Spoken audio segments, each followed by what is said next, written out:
just a game you play with your guard let down. Laws of fate control every move each round. Hello, welcome to The New Sound, where we develop tools and strategies to keep music in school. And today I'm here with artist, producer, and songwriter Tiannin. How you doing today? I'm good. So Tiannin, I'm just curious, what got you into wanting to make music? Well, when I was really little, I went to go see Celine Dion in concert, and I had the time of my life. It was one of my favorite concerts ever. And I remember when she left the stage, I bawled my eyes out because of how incredible the performance was and how moving her music was. And in that moment, even from a young age, I was dreaming of making music or contributing to it in a way that would move people the way that she moved me during that concert. So ever since then, it's just kind of inspired me to do it the way that she does it. So after that concert, did you go home and start learning an instrument, or what was that process like? Yeah, well, I was pretty young, so I just got my parents to put me into vocal lessons. I was playing piano from a young age too. And then I went into multiple performing arts groups, and I just kind of snowballed from there. Cool. And then what made you want to get into production?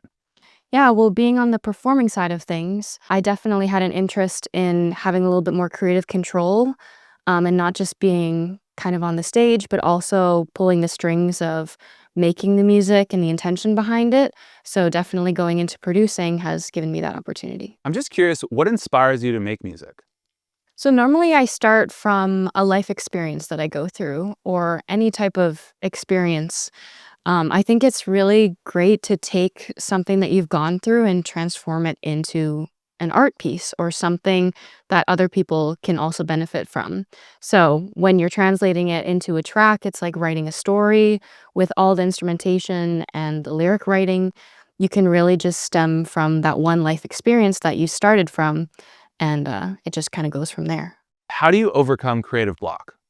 So normally what I do is I will take a break or I'll take a step back from whatever I'm working on.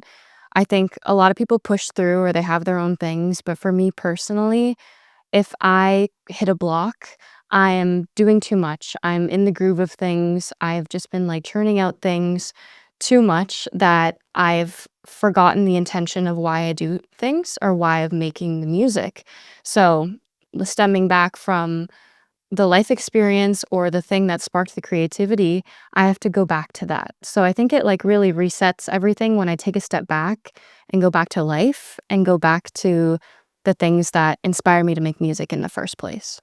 If you could give any advice to someone who's just starting out making music, what would it be? I think as a new producer myself, what I would tell people is to surround yourself with creative people and just ask questions. I feel like music production is such a subjective and personal thing that you can really enrich the way that you produce and all of your knowledge if you just ask other people and get all the knowledge from producers themselves. So the best thing is just to ask questions and to really talk to people about it. And I guess find a nice group of peers that you can, feel relaxed around too. So you can really take in what they're saying. Definitely. Music, you really need a safe space when you're talking about all this stuff. And so to find the right people to get that space from is really beneficial. So I heard you're currently working on an EP. How's that been going? It's been really amazing. The entire process of making music has really opened my eyes. I've never really done it in such a formal way of actually producing something at the end of this. And so it's been a new experience for me, and I've learned a lot along the way. And I've also just had so much fun with it. Sometimes I forget that making music is just so fun. You can do whatever you want. You can change whatever you want. You can sing it a different way. There are so many things that make music fun, and I think sometimes people forget that as well. But I've been having the most fun making this EP. I got to collaborate with a lot of people that I know, a lot of artists, up and coming like myself. We've collaborated, and that's been one of the best things too, is to work alongside my peers and my partner with all of this. So I've had a lot of great people to work with. So this is the quick tip that I have for you guys. I have some tracks here on one of the songs that I'm working on, and I have a slide guitar down here. So without anything on it, I have it panned to the center right now, and it sounds great. That's how it's supposed to sound. But if you wanted to make the stereo image a little bit wider, since it's just a mono track, I can pan it to one side. I'll pan it to the left side, but I also have it sent to a reverb, and I will send the reverb to the other side. So you kind of pan it both ways. It's kind of a way to make it a little bit more stereo. It helps with the mixing phase as well. The muddiness kind of goes away when you have them on separate sides.